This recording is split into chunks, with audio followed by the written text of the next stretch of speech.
Hello everyone, welcome to our YouTube channel InfoShare Odisha को समस्तଙ୍କୁ स्वागत।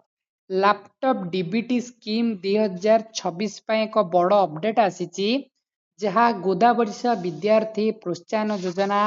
କୁହାଯାଉଥିଲା ଅଥବା ଲैपटॉप डीबीटी ସ୍କଲାରशिପ से रिलेटेड कौन आसीची अपडेट वीडियो रे आलोचना करिबा केबे सुधा आपणकर scholarship T application process started हबो ओ केउं तारिख रे शेष हबो डिटेल्स रे आलोचना करिबा। ओके वीडियो को शेष पर्यंत देखंतु जा फल आप टोटल इनफॉरमेशन पाई परिबे। देखंतु CHSC council of higher secondary education Odisha तरफरु समस्त परीक्षा फल ऑलरेडी प्रकाशित होई गलानी जहाँ भी जो माने रीचेकिंग अर्थात रीएडमिशन मार्क पई पकई थिले सेमानंकर ऑलरेडी रिजल्ट बाहरी सारिलानी जो माने रीचेकिंग पई पकई थिले किंबा आपणकर आउ थरे पुनर्बार चेकिंग पई किंबा आपणकर जदी मार्क रे त्रुटि थिबो देन रीएडिशन पई जो माने अप्लाई करथिले ताहार रिजल्ट 30 जुलाई रे प्रकाशित ऑलरेडी हो जाइए। आपण को मध्य देखौछु जो माने रीचेकिंग रिजल्ट देखि नथिबे से माने जाई देखि दियंतो तांकर अपडेट हो जाइए। ओके तापरे हमें देखिबा ये होची प्रथम खबर टी आपणकर प्रकाशित होईची। देन आपणकर 29 जुलाई रे प्रकाशित हला युक्त 2 इंस्टेंट परीक्षा फल। ओके जो माने इंस्टेंट अर्थात इम्प्रूवमेंट परीक्षा गोटे सब्जेक्ट रे जदि आपणकर कम मार्क रखि थांती देन ताकू अधिक करिबा पई गोटे इंस्टेंट परीक्षा होउतला से परीक्षा मध्य प्रकाशित होई गलानी ऑलरेडी जहाँ भी आपणकर एग्जाम थिला +2 रो समस्त एग्जाम ऑलरेडी सरी गलानी एबे आपणकर अपेक्षा रहउची लैपटॉप स्कॉलरशिप पई। देखंतो लैपटॉप स्कॉलरशिप केबे आसीबो जेहेतु आपणकर एई रिजल्ट गुडिक डिले होउतला तेनु करी आपणकर नोटिफिकेशन बाहरु नथिला। ओके ते एबे सुधा आपणकर समस्त रिजल्ट डिक्लेयर हो गलानी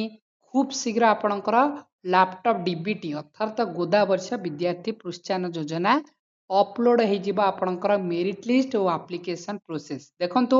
जेउ दिन आपणकर मेरिट लिस्ट आसीबो सेई दिन ठारू आपण अप्लाई करि परिबे। ओके वीडियो को स्किप न करी देखंतु जा फल टोटल इन्फॉर्मेशन पाई परिबे। ओके देखंतु आपणकर जहाँ भी रिजल्ट थिला आउ स्टेट एग्जाम किंबा आउ जहाँ भी एग्जाम थिला आपण समस्त इन्फॉर्मेशन ऑलरेडी पाई गलेनी सीएचएससी देई गलानी तेनु करी एबे सीएचएससी एबे हाई एजुकेशन डिपार्टमेंट को समस्त नोटिफिकेशन अर्थात मार्क जहाँ भी पिलांकर अछि समस्त लिस्ट ऑलरेडी पठा सरीची आगुरु आउ जो माने इंस्टेंट किंबा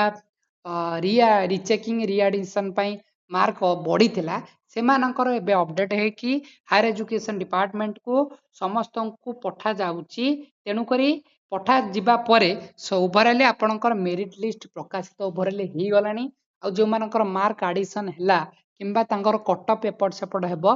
तेनु करी कटअप को क्लियर करिबा पई एबे आपणकर मेरिट लिस्ट प्रस्तुत ऑलरेडी हो गलानी। ओके देखंतु आपणकर जेहेतु आपणकर कटअप अनुसार ता सहित आपण सीट एलोकेशन ए बेले सीट एलोकेशन अनुसार एससी केते पाइबे एसटी जनरल ए बेले केते केते कैटेगरी आपण स्कॉलरशिप पाइबे लेबर माने आपणकर लैपटॉप डीबीटी स्कॉलरशिप जहाँ आपणकर 30,000 टंका पर्यंत सहायता मिले तेणु करी आपणकर साइंस रु केते पिला ए बेले पाइबे arts science commerce vocational base number ए बेला रहिला ए बेला सिलेक्शन हबो ए बेला प्रोसेस एबे काउंटिंग चालीची प्रोसेस एबे चालीची तेणु करी आपणकर समस्त रिजल्ट मध्य प्रकाशित होई गलानी ओवरऑल आपणकर मध्य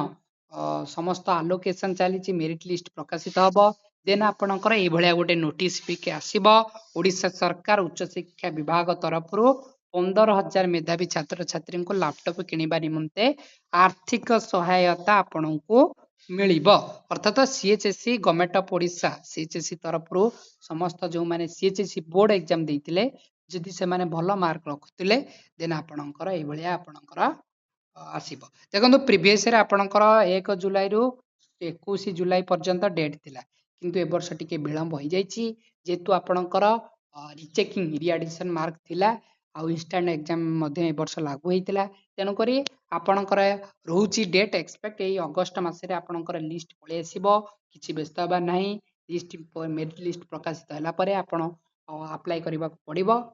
ମାନେ ଆପଣ laptop scholarship laptop DBT scheme then ଆପଣ ଆପ୍ଲାଏ କଲା ପରେ ଆପଣଙ୍କୁ 1 ମନ୍ଥ ଡ୍ୟୁରେସନ୍ ଭିତରେ ଆପଣଙ୍କୁ ପେମେଣ୍ଟ କ୍ଲିୟର ହେଇଯିବ ଓକେ ହାୟର ଏଜୁକେସନ୍ ଡିପାର୍ଟମେଣ୍ଟ ତରଫରୁ ଆପଣଙ୍କ ପେମେଣ୍ଟକୁ